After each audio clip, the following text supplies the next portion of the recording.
Hey guys, we did something pretty cool today. Hold on, let me enable all the cheats. Yeah, you guys would have access to this stuff, developer only, infinite resources, no gravity, all the space stations and are really close to the spawn. I just almost released the game with all that stuff turned on. I just almost deployed a build with all the cheats on. Dude, I gotta fix the script stuff, man. It's so bad. I need to make it so whenever you release, it always turns off those flags, and also confirm before release. Right, you guys, we're here in creative mode. Check this out. Oh shoot, I forgot to unlock everything. Right, everything is now unlocked. Check this new block out. What is this? It doesn't do anything. It's because you need to power it on. Bam.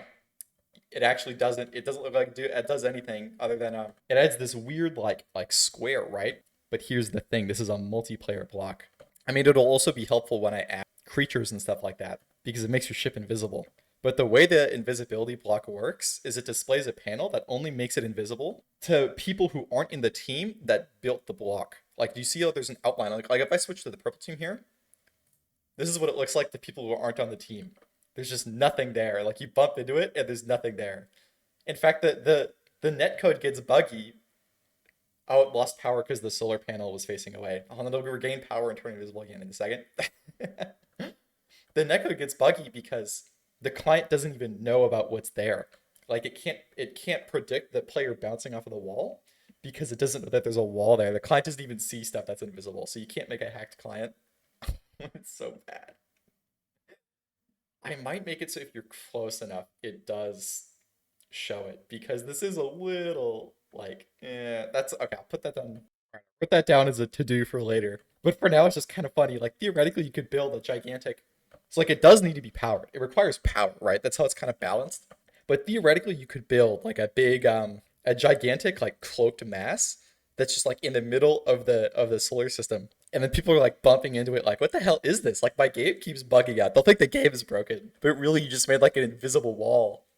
It's one block down. I got a few more to go before I work on some creatures. Missile launcher. It's pretty obvious how that's going to be implemented, right? The one little gotcha is it's only going to fire at squads that aren't like the squad people who own it. Like with the cloaking block, I've added this concept of like the same thing will be true, like squad ownership of missile blocks, right? The missile boxes will be owned by the squad, and then anybody who gets near it who isn't in that squad will be fired at, like open and ready, which introduces a funny problem where, like, if chunks of your ship go flying off, it'll fire at the chunks of the ship, and maybe it'll cause your ship to start flying around.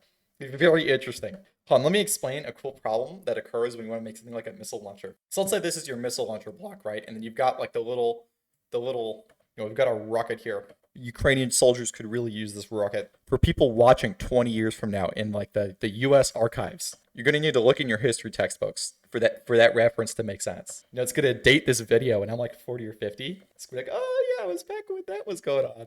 Yeah, but you make your missile, right? You got the block. So the problem is this box has like it's solid like in this blue square right here. Like it can't players can't walk into that solid and etc. Right? And then the way you program the missile is so that when it touches anything, it blows up, right? The problem is you spawn the missile, it's touching itself, and then it'll blow itself up, right? This is what you do. There's a couple ways to solve this. One is you make it so that the missile isn't like primed until it escapes, right? Until it leaves the box. But this can entail some like tricky stuff, right? I mean, another thing you could do is just make it so it always remembers the launcher it was launched from. And then if the thing it's colliding with is what it launched from, also don't explode. Finally, you actually don't even create the missile until it's outside of the box, right? And then before that, you just have like a picture of a missile as it's sliding off of the launcher. I think I'm going to go for the last one. Maybe not actually. Maybe I'll do. I kind of like it remembering. Well, the problem is you can't really do the remembering if it's a solid object and not just like an area that's gliding over and checking who collided with it, because for like technical reasons in a physical world, it's hard to like filter based on like an object. Like I don't want to collide with only this object, and it's also physically simulated. Like it creates problems. Like I kind of want the missile to be a physically simulated thing that like launches for a little bit, but if you dodge it right and it runs out of juice, it'll now be a new thing in the world, like floating around, affected by gravity and everything.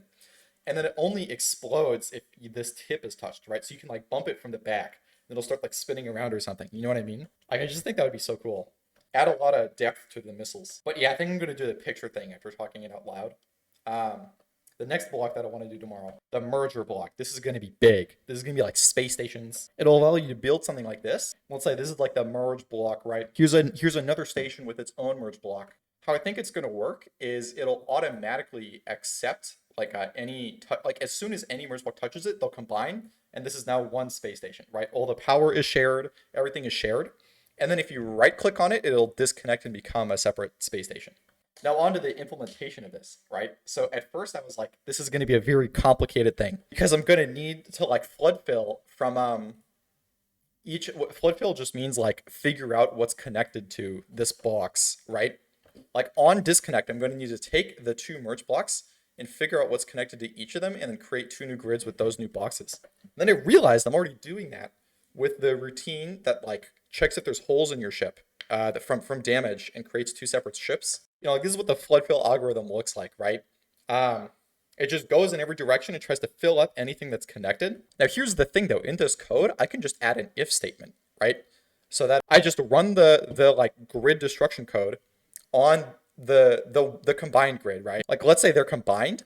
In the code that like checks for holes and creates new grids where they're no longer connected and there's holes in the ship, I just add an if statement so that it's like, okay, if it's these two, then they're not connected.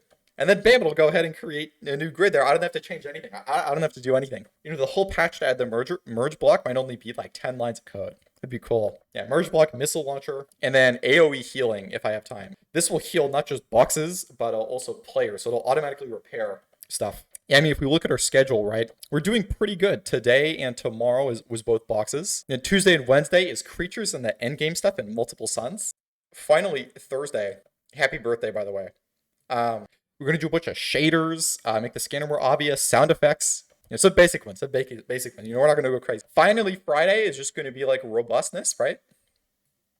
Saturday, we do another playtest and record the footage for trailer. Make, edit, and publish the trailer, and then we're golden. This is also the opening of that Patreon, right? Finally, an end to the funnel that establishes some way for me to continue doing this. You guys ready? I'm ready. Let's look out for you guys today. Make sure to like and subscribe and join the Discord in the description to play the game now.